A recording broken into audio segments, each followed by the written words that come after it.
Now at 5:30, lawyers for two victims who were shot at Northlake Mall back in 2022 are now filing a motion to stop the sale of the property. Now, last week we told you about a group out of Georgia who entered a bid of $39 million to buy the property.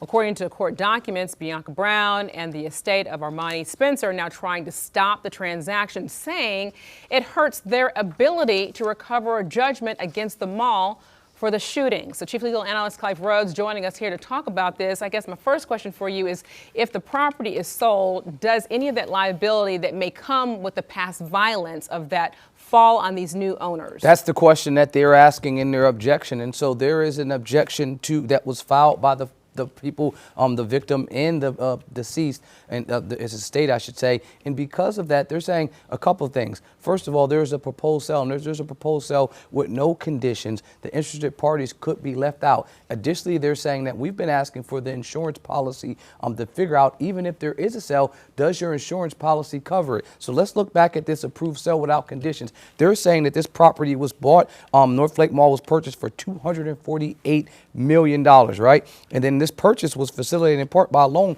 of $362 million. Well, the numbers that are on the table now are not anywhere close to that. So what they're saying is, if you sell it, it will only cover the underlying, liabilities that's already held for the mall, but it won't cover these two individuals' liability that they're attempting to recover for the what they believe are the negligent acts of the mall. Okay, and I understand that, and I don't want to sound insensitive when I ask you these questions, but I'm looking at this as saying, look, if this mall was valued at such a high price and now it's down to $39 million, I mean, that's a steal. That somebody's coming in saying, you know what, maybe I can turn some things around, maybe we can make this viable, where we are here in the economy, I mean, things like that. I mean, how do you balance that between, I understand what this argument is saying and these documents are saying, but you want somebody to come in there and turn this place and make it more viable? I think they're two separate things. I think down that one track is what you're saying is that you have a company that you need to come in, a purchaser, and need to be able to turn it around, induce a number of resources into that, and allow that to become thriving like it was at one point when it was first opened.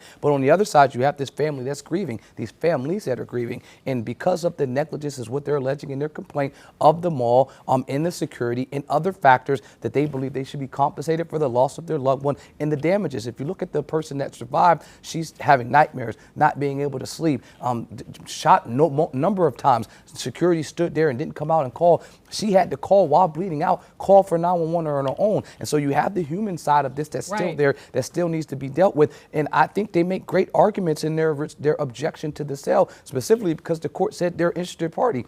If they weren't an interested party, the court wouldn't even listen to them. So they recognize that they have a vested interest. That vested interest is financially. Because they have a financial vested interest, I have a say in the sale. Specifically, if you sell this, the new owner won't encumber the liability that the old owners had. And so if I'm not compensated for the damages that I've received from this old owner, this is my one shot to get it. So I can allow you to sell it, but now there will be no compensation for these folks unless there's an insurance policy in which they're saying, we've asked a number of times to receive this policy and we have not received it. And so they're asking for a couple of things.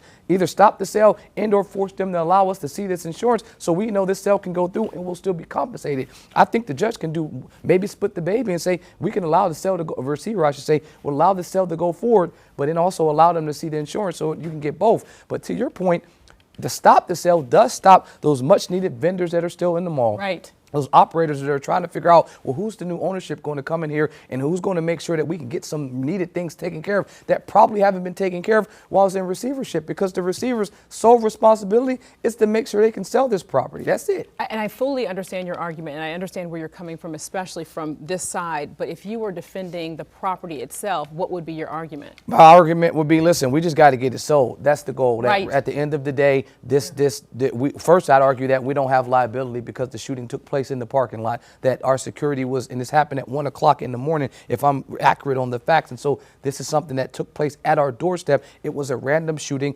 It wasn't one of our guards that did it. And so there would be a number of arguments to liability, right? Did I owe a duty to protect this person that was shot at my location? That would be a separate argument. Now, the courts, I think, have already addressed that and said at some point, because they're an interested party, they have at least a vested say to protect their potential lawsuit. Right. Even if we're not saying that liability is there, if we could determine liability down the road because they filed their own complaint, What they're saying is let's protect that pot that could potentially disappear if this sale happens. Yeah, Colleague Rhodes, appreciate your insight as always.